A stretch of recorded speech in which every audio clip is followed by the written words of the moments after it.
Welcome back to Dow Twang. I'm Dave. Let me get my camera adjusted here. Well, I can always tell when I've kind of gone down the country YouTube, drifted over into that neighborhood of YouTube channels for guitar, right? I can tell because my tips of my fingers are like hamburger right now from all these crazy bends and steel licks and all of that. It's really fun. And I want to mention Guthrie Trapp uh, real quick. Just thank him, or just kind of give respect to him for all the cool stuff that he does on YouTube, and just a great player. But just the stuff that he has on his channel, you have to do work, man. It's not all written out for you and stuff, whatever. And I'm not going to play a bunch of Guthrie Trapp licks, whatever. That's not, that what I get out of it is whatever I can get out of it, right? And then I'm happy with that. I don't strive for perfection with it. But the ideas that I get watching him, and some of the others too, that are something that I really enjoy, mixing this kind of country flavor into some of my other, just what I do, just kind of rock blues stuff or whatever, British invasion type sound. Anyway, just just think it's proper to give some respect to some of these folks. So what I just played and what I'm going to present today, I'm just going to do it with just the one guitar. I put that little loop on just to play that one time through there, is really focusing on major triads, that sound in a blues, or, most of this stuff's presented in the country genre. But I find that it's really cool to just kind of throw some of it into your blues, even if you mainly use, a minor pentatonic or blues scale type approach like I do with your blues. And it's kind of like where my self-teaching is now. Like, it's like adding that stuff. I just didn't, when I was younger, I just didn't hear it a certain way. I liked it, but I didn't take the time to really understand what was going on with some of that. There's nothing too complicated theory-wise. It's really about kind of like triads, major triads. So in an E blues, where everything's a dominant seventh chord, or A7, E7, B7, everything's a flat 7. Okay. Mostly it's about triads, but I am probably using a flat 7 on some of these lines or something. So the first thing here is a major pentatonic. Well, the triad's probably the first thing. I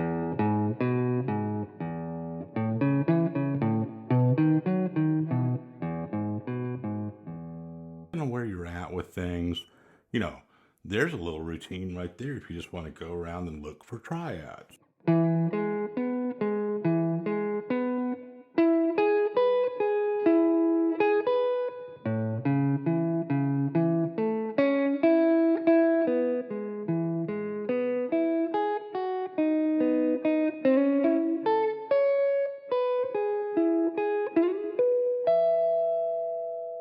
Great little practice game plan right there. Just, if that's something that's not, you're not real fluent with that or whatever, it's not hard to conceptualize. It just takes time. But it's time well spent, because why you're doing it. That needs to be done, right? It's not like, I don't know if I should learn this lick or that lick. Forget it. I'm going to go to that other channel. Take the time. It'll take you far, just in general. So triads, and then major pentatonic. I always mention the My Girl bass line, kind of, and 1,000 other songs, right? That one's just easy to remember.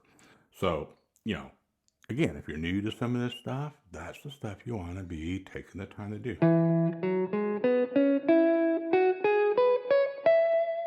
Yeah, And if you want to put your flat 7 in there, here and there,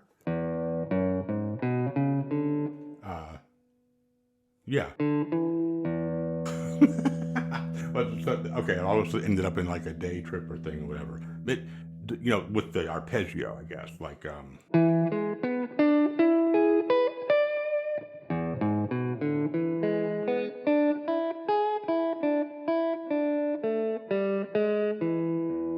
gonna put a little enclosure of that third,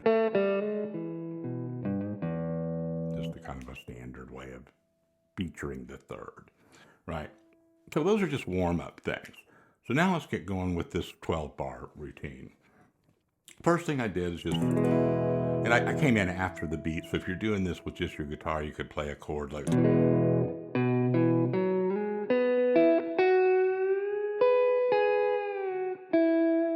okay, now that's just right out of this country playbook that I see a lot of players doing on YouTube, and you just hear it's just, this is standard stuff, right?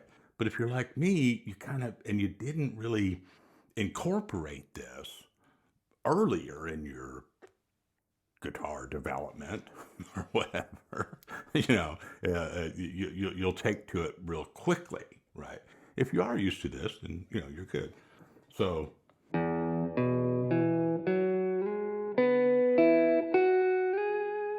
right, that kind of note skipping and that movement is very, to me, has Guthrie trap written all over it, because I just, even though I've heard all that stuff my whole life, that's for some reason when I was watching him a couple of years ago, it just started all just clicking, right? Like that's how you do it,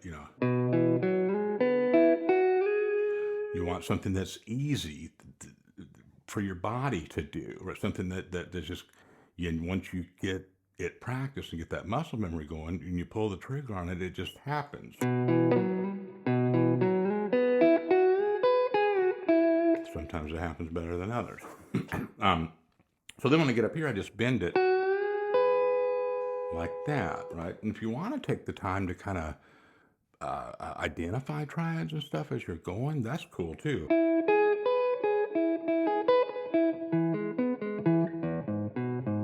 Hear that sound?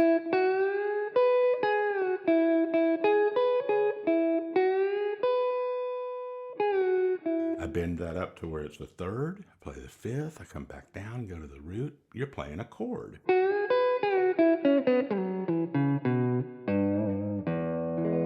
Now there, I was talking major, and I just played a minor little, bent minor third down there at the end, just because that's, don't take everything too literally. But I could have gone, that'd be a major pentatonic or featuring the major third, right? So here's our first move.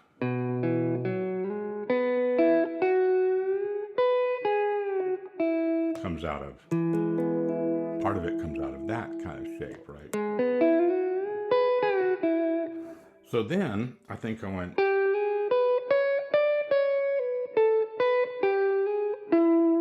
that's more like just kind of what I would do sort of, all along, in terms of like, playing an outline of a dominant shape like this. So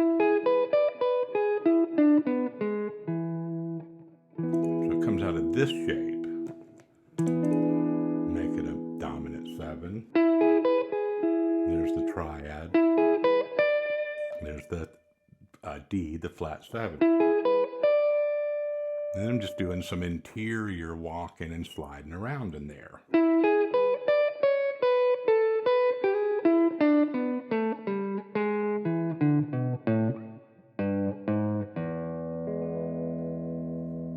Don't let that bother you. But, right? Oh, wait a minute, what was all that? Well, it's pretty much the same business, just kind of going down.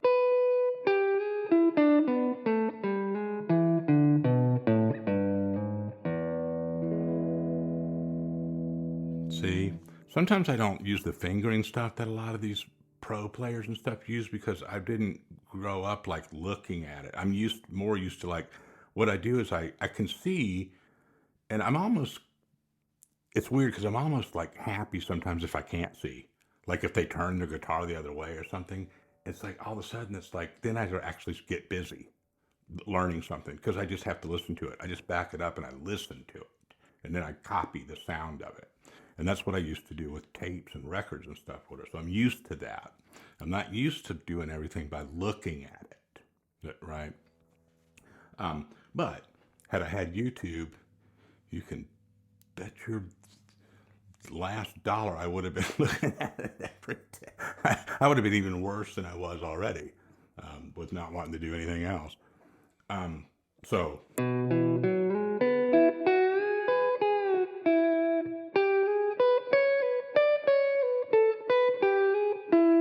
slide into the third.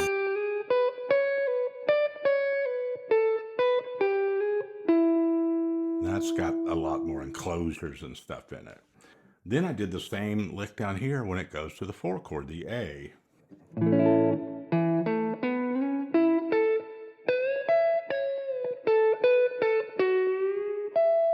Just the timing's different, right? That's the thing too, is that, you can do it just like I'm doing it or like some other channels doing it or whatever. But I don't really spend a lot of time on that myself. Once I get the move, then I just like start doing my own thing with it, right?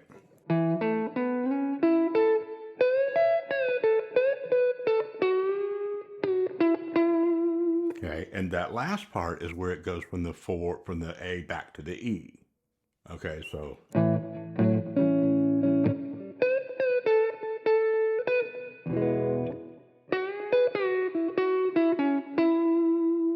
put it in there however it feels right to you in terms of the timing of it.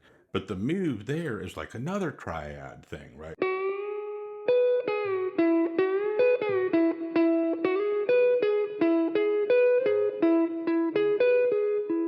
This is a really important kind of side lesson for all of this stuff. It's like if you can see or hear or work out how that they're different, all these bends and things are triad.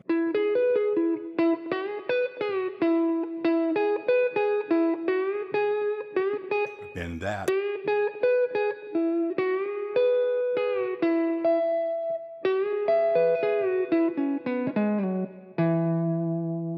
Right.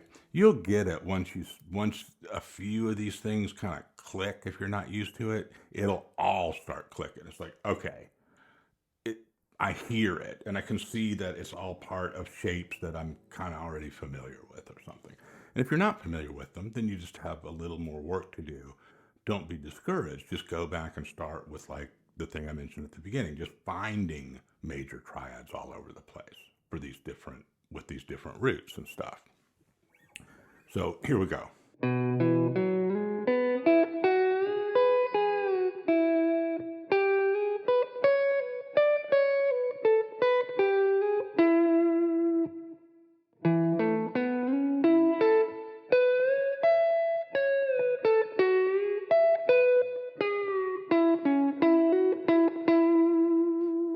See that time? Every time it's going to be different. I can't even remember what the original one was, but it was that was the shape of it all is right there.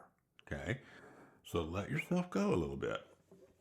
Don't punish yourself by like going back and trying to do it the exact same way all the time, right? Then it's time for the turnaround. 5 chord B to an A, and I think I went.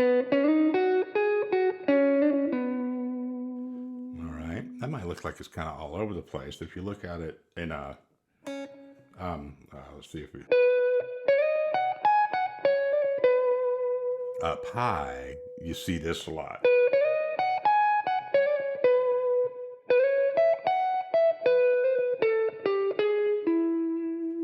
Okay, you can back that part up and watch it again too. But the same sound, but an octave lower. Then I just go, and you see how that's kind of out of.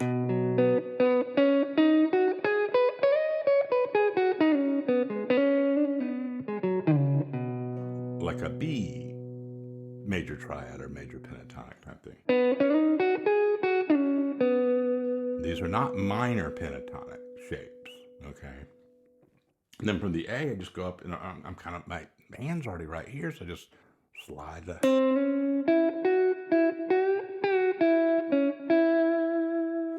okay. You can bend that one just kind of wherever you want it. Just an embellishment, or it actually goes to like that flat 7 or something. Um,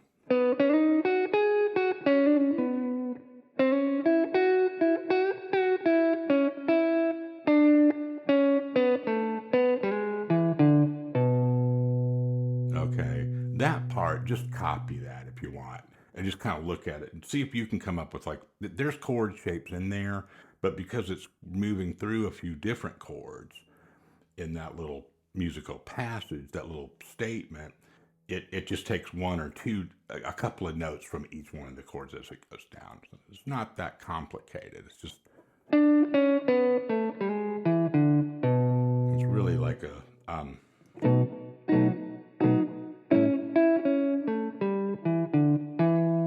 see, that's a minor, sorry, pentatonic blues lick type thing. You might be more used to something like that, but um,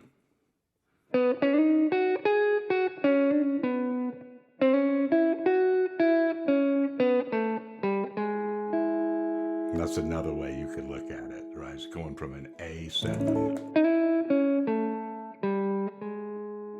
to a,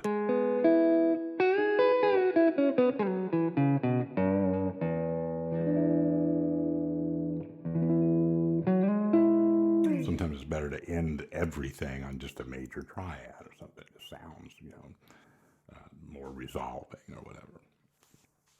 So this is not, if you want to, just keep going over that intro and just copy it, right? And that would give you a good, um, um, you know, uh, game plan for this. But whether you do it that way or whether you just kind of take each area and do your own thing with it, eventually just get it into where you can um, improvise using those shapes and things and sounds, and then mix your minor stuff back in there with it.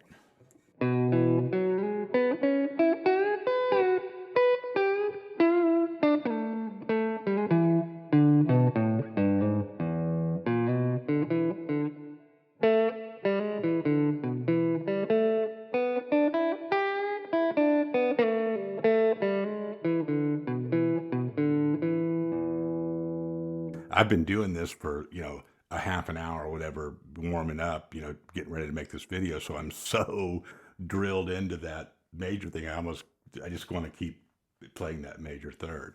But of course, over this loop, you make a loop like this, even though it's major triads in the progression in blues, of course, it's the minor pentatonic still going to work.